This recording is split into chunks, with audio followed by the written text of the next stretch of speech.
Live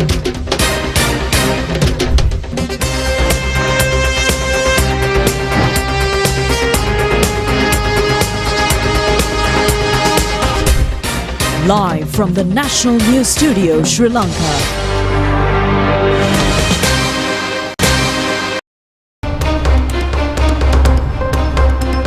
Good evening and welcome to the National News broadcast, bringing to you live from the National News Studios here at Rupavahini. We're ready to bring you the top stories here at home and around the world. I'm Charita Minipurarachi. I'm Shara Maswingis. First, it's a look at the day's headlines.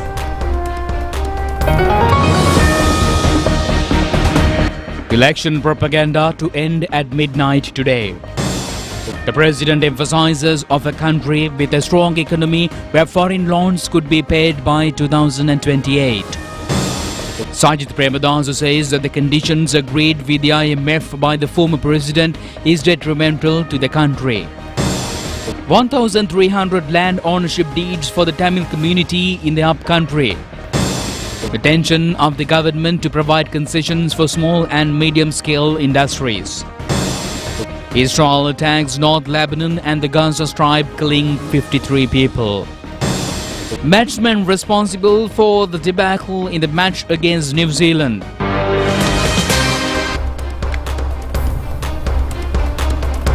On to those and other stories in detail now, and starting off the top story. All propaganda activities of the upcoming general election will end at midnight tonight. According to the full period, will commence from 12 midnight today. No propaganda activity could be achieved during the lull period. The political candidates have been given time to midnight tomorrow to remove their election officers. The Election Commission instructed the heads of the government institutions to provide their employees leave to cast the votes. The leave should be granted considering the distance from the office to the polling centre. Ratnayaka said that all the photographs and video clips relevant to the election rallies held today can be broadcast once through the electronic media tomorrow in the newscast. He said that in addition, all electoral level propaganda offices should be eliminated by midnight tomorrow. He added that the Elections Commission requests all electronic and print media and the social media activists not to use their channels to promote or discredit any candidate during the next 48-hour period. He said that in voting at the last election, the small finger of the left hand was marked. He said the Commission has decided to mark the pointer of the left hand this time. The final propaganda meetings of the several political parties were held today. The final rally of the National People's Power was organised at the Somavira Chandrasiri People's Grounds in Piliyandala under the patronage of the party leader President Anura Kumara. Leader of the Colombo District MPP Group, Prime Minister Dr. Harini Amarasuriya and many candidates addressed the meeting.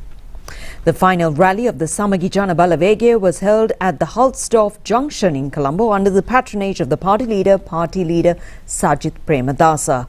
The final rally of the Sri Lanka Podujana Peramana was held at Matugama Town Hall under the patronage of SLPP National Organiser Namal Rajapaksa.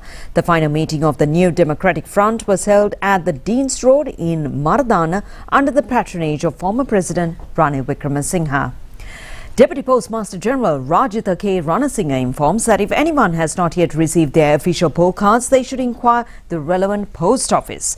The Deputy Master said that the sealed and registered packets postal ballot papers have been handed over to the relevant returning officers. He said that this process will be completed within tomorrow. He added that the voters who have not yet received their official poll card can get it from the relevant post office. He further said that the number of official poll cards is similar to the number that were printed during the presidential election. He said that 97% of the official poll cards have been delivered at present. The Deputy Postmaster General said that the amount will be increased up to 99% by election date.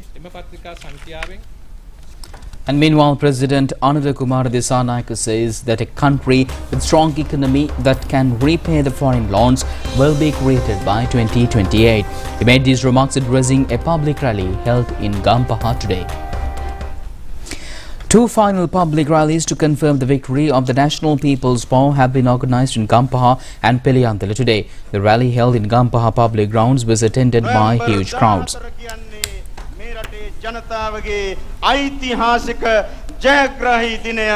එදා රෝහණ සහෝදරයන් අපේක්ෂා කරපු ඒ සාධාරණ යුක්තිගරුක Minister Vijeta Hisat said that the 14th of November is the historical victorious day of the general public in this country.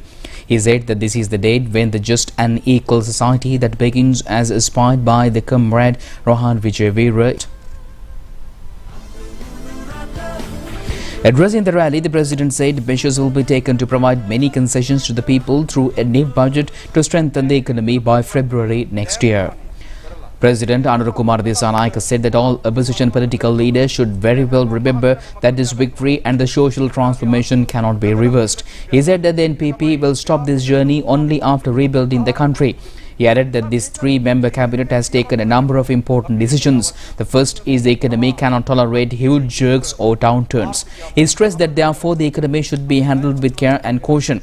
He further said that the government has shaped the economy with utmost discipline and study and that the debt restructuring programs have been totally completed at present. He said that it will be fully completed by December this year. President Dissanayake said that Sri Lanka starts paying back loans after the year 2028. He said that one opposition leader had said that this date would have been postponed up to 2033. The President said that the government has correctly estimated the dates as is already aware the amount we must pay in 2028. President Kumara Dissanayake said that NPP government is fully confident that it will be able to achieve a strong economy by 2028 to pay back loans to the relevant portion of the loans. He said that soon after the general election, the IMF team will visit Sri Lanka. He stressed that the government will complete the third review of the debt restructuring at the end of January or the beginning of February. He added that then Sri Lanka can gain a considerable stability in the national economy. He said that since the government is to create new ministries, a budget proposal cannot be presented randomly. The President said that a supplementary estimate for a period of 4 months will be presented in December. He said that by the end of February, the new budget proposal is to be passed in the new parliament. He said that the budget will indicate the new direction of the country's economy. He added that in the same manner, measures will be taken to provide the essential concessions for the needy people and that the pay tax has become a huge burden for our professionals. He said that therefore this tax will be slashed in considerable amounts. He added that the new budget will definitely increase the salaries of public servants. He further said that the people have a strong aspiration that our government will rebuild the country. Leader of the Samagi Jana Balawegya, Susil Premadasa, says that the former government had brought the country under serious terms and conditions in reaching an agreement with the International Monetary Fund. He pointed out that it would be extremely difficult to bring the economy to a higher level and to a stage where foreign loans could be repaid in a period of 4 years, whoever governs the country under the present conditions. Susil Premadasa made these observations addressing the Ratnapura district meeting of the SJB. This rally had been organised in order to confirm the victory of the candidates contesting from the Ratnapura district in the general election from SJB. Leader of the SJB said that IMF told that it would be sufficient to start to pay the loans in 2033, which means in 9 years. He added that the government and the former president wanted to show the people that they reached an agreement quickly with the IMF. Susil Premadasa also said that the former president agreed in principle to this effect and the agreement has been finalized. He also said that Sri Lanka need to start in 3, but the same can be started in 2028. He pointed out that it would be extremely difficult to bring the economy to a high level and to a stage where foreign loans could be repaid in a period of 4 years, whoever governs the country under the present conditions. He added that the IMF realized this fact and the former government showed this achievement as a trophy to the voters and tried to capture their votes. He also said that by doing so, they have dragged the country to an extremely situation. He added that the country should enter into a new agreement with the IMF and the repayment of loans has to be deferred until 2033. The national organizer of the Sri Lanka Podujana Perapuda Damal Rajapaksa says that SLPP will be able to take the country towards a modern economy. He made his observation at a propaganda meeting held at Casbaba. Former parliamentarian Kamini Lokoge said that the party will be able to win the Casbaba electorate by a margin of 4,000 to 15,000 votes and the party will be able to form a government after the general election. ගියා ගණන් කරන්න ගියා ඡන්ද මිටි 5කට හම්බුනේ පොස්ටුවට ඡන්ද දෙක. අද ඒ තත්ත්වෙ නෙමෙයි. අදකටම ගාවට වැස්සා අපිට ඇවිදින්න අය ඉන්නවා අපිට කතා කරන්න අය ඉන්නවා අපිට සහයෝගය දෙන්න අය ඉන්නවා. ඉතින් මම විශ්වාස කරනවා මේ වතාවේ අපි කැස්බ ආවාසන එදාගත්ත 4000 20000කට කියනවා. ඒකටයි අපි ඕනේ. ඒ 4000ට 20000ට දමන්නාන්සලා කියොත් අපි මේ බද්දවරෙන් පස්සේ අපේ ආණ්ඩුව පිටවන්නේ කියන දමන්නාන්සලාට මම කියන්නේ. සාමාන්‍යයෙන් කැස්බෑවෙන් තමයි අන්තිම National organizer of the SLPP, Namal Rajapaksa, observed that the party generally ends in campaign from Kasbava, but the voters of Hambantota have requested to hold it there. He added that the SLPP was not formed to win a couple of candidates as certain political parties are trying today. He added that the political culture of the country has been transformed and some others are trying to win from certain districts and some others are trying to form a new political party in order to represent the parliament. Namal Rajapaksa pointed out that whatever the effort may be, a party should have a clear policy regarding the future course of action. He also said that the SLPP is a principled political party and nearly 62% of candidates are in the list are below the age of 50 years and another 24% are representing women. He added that the SLPP is a political force which has been designed for the futuristic politics of the country and that is the reason why the party has selected youth to contest in the general election. He also said that the party will safeguard the basic ethics of the country and would try to modernize in order to provide a prosperous future of the children of the country. Leader of the Sarva Jana Balaya party, Dilip Jayavira, says that the best team that can build up the day-to-day life has come forward from their party. He made these remarks participating a public meeting held in Horana yesterday.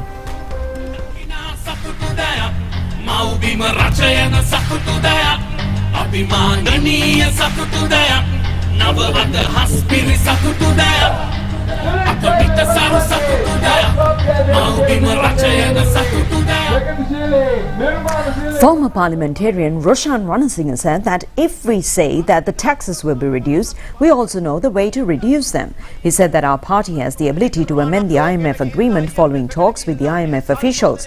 He said that we know the system to increase the income of the people and to slash the tax burden. He further said that these are not hard talks for our party since there is efficient people with us. He added that his party members will achieve their duty even in the opposition. Leader of the Sarva Jana Balaya party, Dilip Jayavira, said that they have the strategy to alleviate poverty. He said that this will provide physical resources for the people. He added that spiritual happiness will be provided to people through our cultural values. He further said that it is the obligation of all people to respect the nationality of each community members. He said that therefore people should vote for the symbol of the medal of the Sarva Jana Balaya party with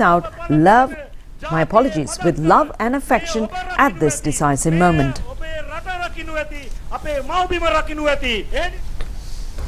President Anura Kumara says that steps would be taken to use effectively the power postpaid deposit for the production of fertilizer that is required to the country on a long-term basis, and the President expressed these views regarding the prosperous postpaid power deposit while addressing a rally held in Anuradhapura recently.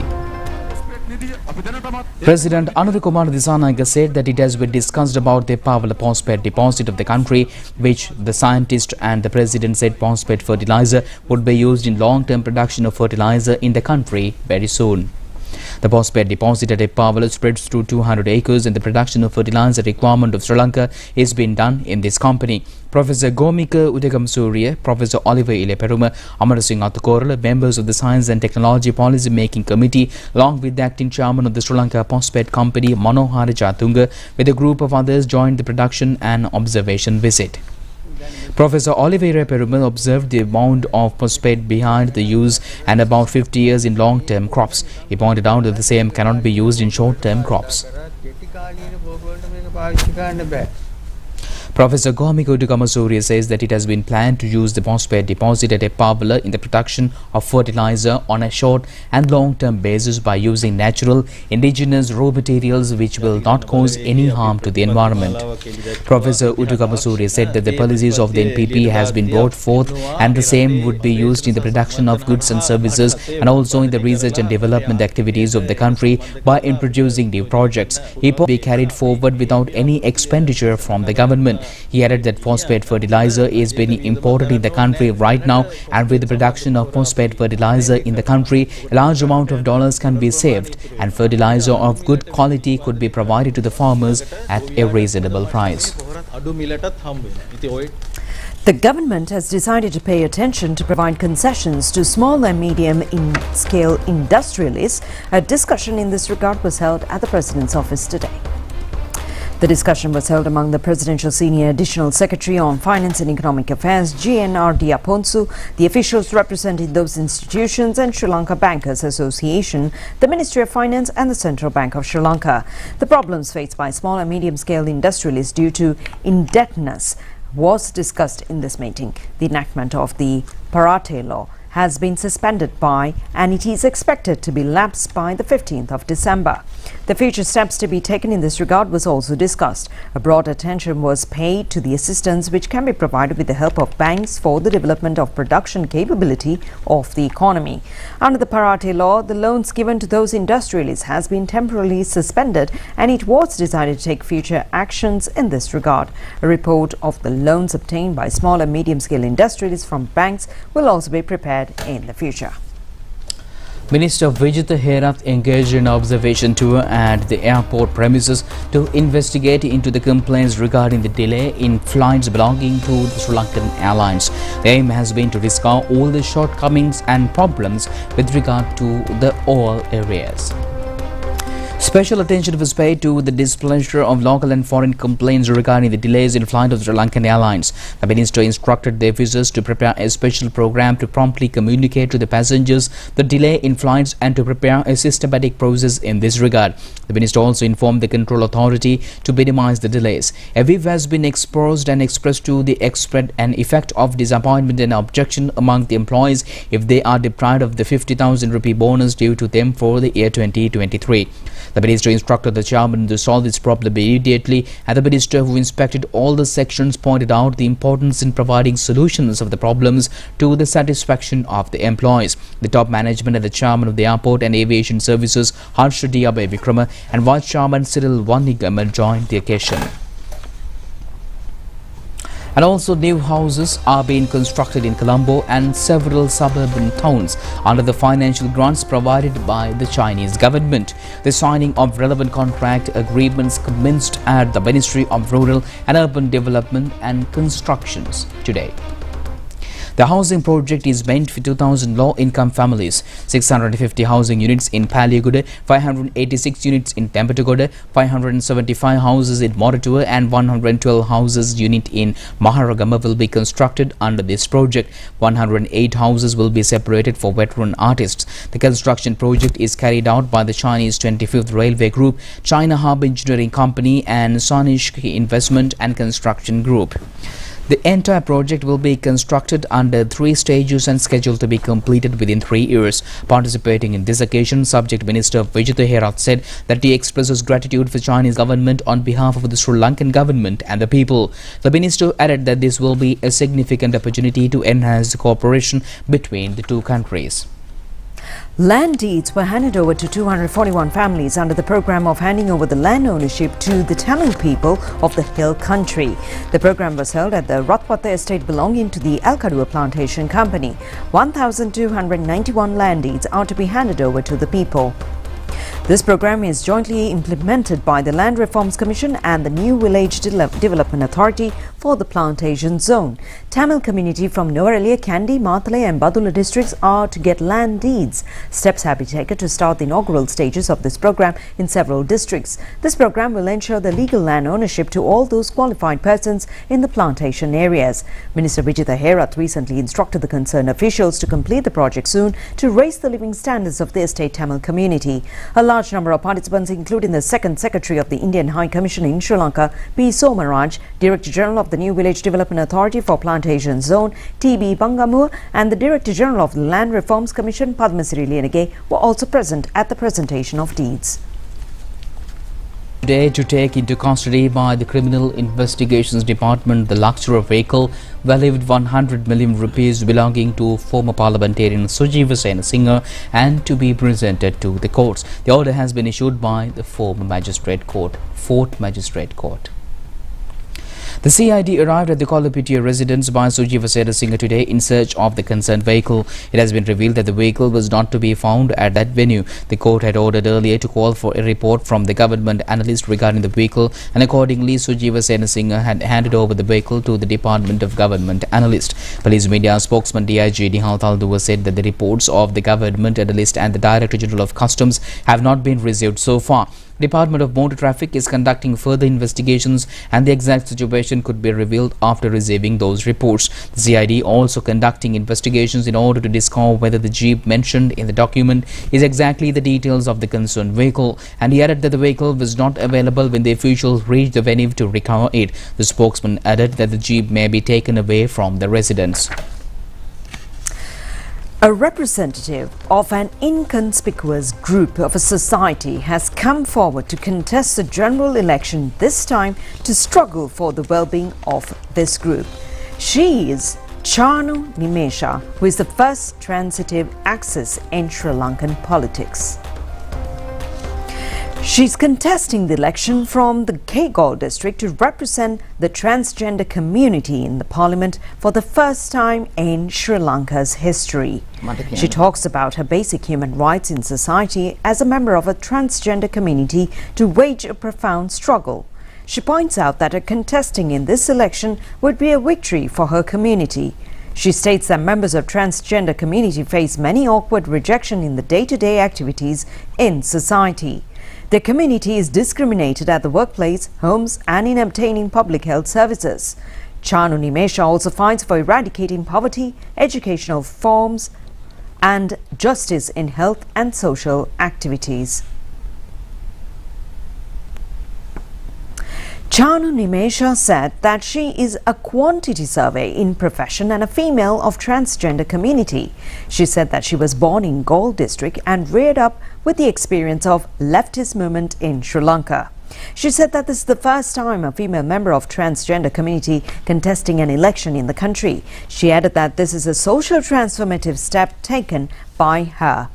She said that according to the World Health Organization statistics, 8% births are subjective to any form of transgender differences. She said that therefore, an education reform in this connection should be done compulsorily. She added that there should be a special school for LGBTQ community. She said that a vocational training center should also be there for the benefit of this community. She said that they are usually discriminated and harassed in the field of education, employment and vocational training. She said that there should be a program to socialize members of this community as a productive individual to society. She said that as an individual of society is entitled to love and respect as human beings. She said that the society should be ready to accept all kinds of people without any discrimination. And meanwhile, the Supreme Court today fixed the dates to consider the petition filed against the appointment of Deshabandhu Thinnakon as the IGP. Accordingly, the petition will be considered on the 24th and 25th of February the next year. 8 parties, including Archbishops of Colombo, His Eminence Welcome Cardinal Ranjit and Young Journalist Association, have filed petitions requesting the courts to issue an order to dismiss the action and the decision taken to appointment of Deshabandhu Thinnakon as the IGP. These petitions were summoned today before the 3-member panel of Supreme Court judges Yasantha Kodagoda, Achula Vengapulli and Arjun Obesekara. Additional Solicitor General Nerin Pulle, appearing for the Attorney General, informed the courts that a time period is needed to file objections on behalf of the respondent, former president. The judge panel accepted its request and given to file the relevant objections, and accordingly the petition will be resummoned on the 24th and 25th of February. And meanwhile, the winners of the quiz presented by ChannelEye of the national television during the literary month were selected today by the marketing division of the Sri Lanka Rupavahini Corporation. Many have given correct answers to the literary questions presented from time to time during the literary month. Out of them, a group of winners was selected to present with prizes. The relevant prizes have already directed to the post. The national television expresses special thanks for the viewers who gave correct answers to the relevant questions, placing trust on the Rupavahini. Now, an exhibition organised by the Malian High Commission with paintings created by popular artist Abdullah F was held at the JDA Arts Gallery in Colombo 7 today. This was held at the JDA Arts Gallery in University of Visual and Performing Arts as High Commissioner of Maldives to Sri Lanka Masood Imad graced this occasion as the chief guest. Additional Secretary to the Ministry of Mass Media and large number of ambassadors and diplomatic officials participated at this occasion. The exhibition displays historical and contemporary landscapes of Maldives Island and its culture and life of the people. This exhibition will be open for the public free of charge tomorrow as well.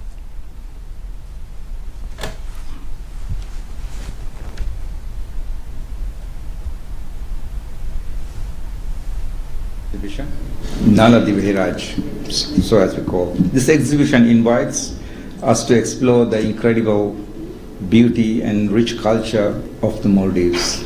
It highlights the core of our national heritage while commemorating the Republic Day.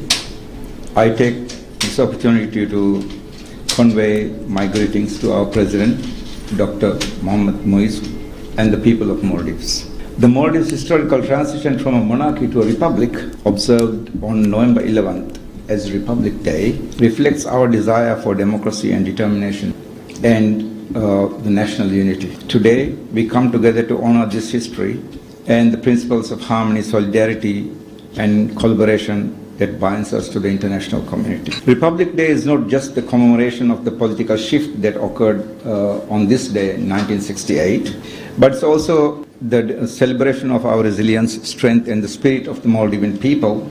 It's a day to reflect on the journey we have undertaken as a nation, from our early struggles to our achievements, and to renew our commitments to the ideals that bind us together in equality, justice, and in the pursuit of progress. Actually, I am honored to be here to representing my minister to have this occasion. And today we are gathering here to witness Abdul F's exhibition on Nala Diviraj, a visual journey through the Maldives. Actually, it is to celebrate, you are here today to celebrate the Republic Day of the Maldives. So it is deeply significant day. We are actually honored and fortunate to witness this nice exhibition. Not only that, I take this opportunity to extend my sincere congratulations to His Excellency the High Commissioner and his staff who tirelessly worked in making this exhibition a reality. I believe that through art and culture, both our countries will be able to strengthen our bilateral relations as well as our cultural heritage. Back in the early 70s, when I was a junior grade student, a young art teacher joined our school to conduct art classes. I managed to get a seat in that class. I would assist him in his classes, ran small errands, and soon became one of his favorite students. As he discovered my ability and enthusiasm to draw and paint, I got closer and closer to him. This teacher was from Sri Lanka. He was a person who originally laid the foundation for my work. I too had to set aside my artistic ambitions to focus on further education and more practical pursuits. Despite holding positions in the government and private sector, I remained firmly committed to my art and my work as an artist. As time passed and I settled into life, I gradually returned to more serious painting, eventually holding exhibitions in Maldives and abroad. As we celebrate our Republic Day, I am deeply humbled and privileged to be able to display my work here in Colombo to such an auspicious gathering, to the Sri Lankan public and to the Maldivians and to the Maldivian community. The exhibition happens tomorrow, so you can catch it up. That's a look at local news. Stay with us. Foreign news is coming up next.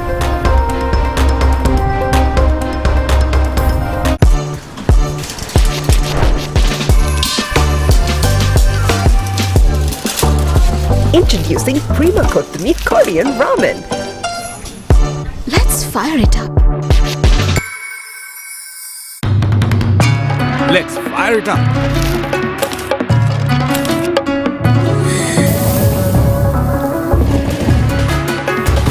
Introducing Prima Kottumi Korean Ramen. Let's fire it up.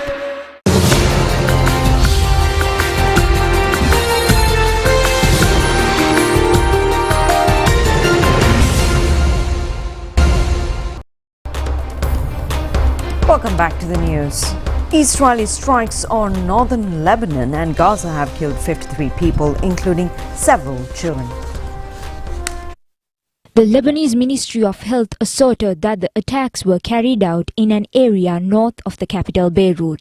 According to the Lebanese authorities, since the escalation of conflict between Israel and Hezbollah 7 weeks ago, at least 3,189 people have been killed, 14,078 injured, and more than 1.2 million displaced across Lebanon. The first strike earlier Sunday hit a house in Jabalia, killing at least 25 people, including 13 children, and injuring more than 30 people. Another 5 people were killed in the Sabra neighborhood of Gaza City. The authorities stated that some are still missing in the aftermath.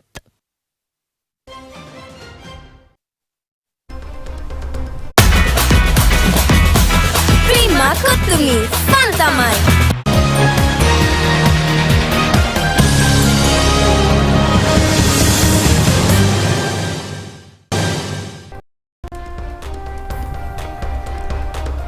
And we take a look at sports news now. Captain of the Sri Lanka cricket team, Charith Asalanka, has said that he owns the responsibility of the defeat along with the other batsmen in the second T20 match with New Zealand.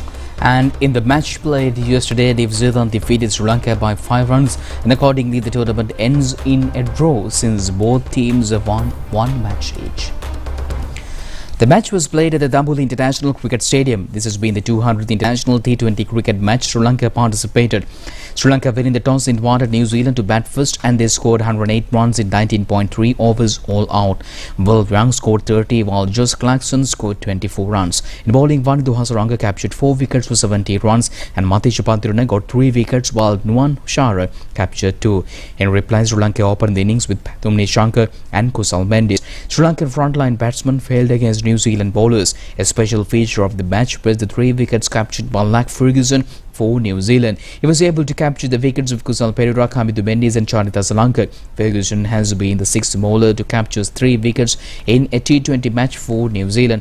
Pathumni Shankar, waging a lone battle for Sri Lanka, scored his 13th half-century in international cricket by scoring 52 runs. Sri Lanka was able to score 103 runs only in 19.5 overs, losing all the players, and man of the match has been Lucky Ferguson, and Vanidhu Hasaranga was declared the player of the tournament.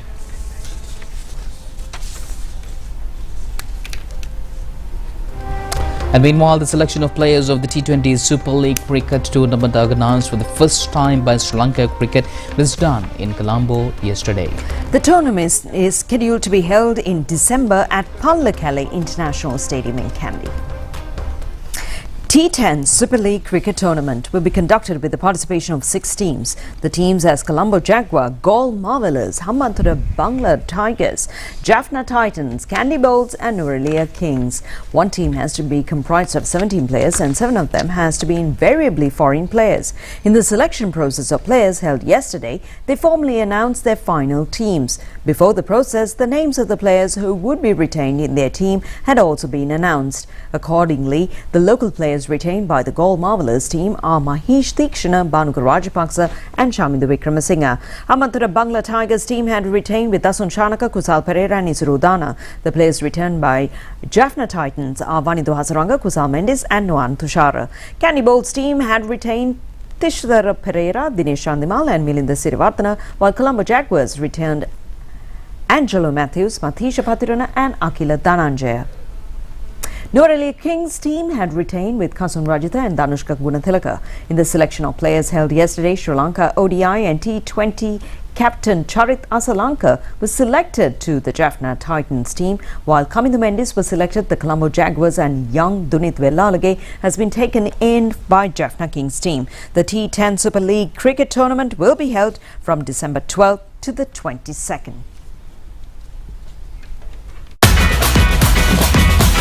Prima Kutumi, Santamai. And with that, we conclude tonight's news. Do it tomorrow at the very same time. I'm Charith, signing off with Sharon. Stay safe. Good night.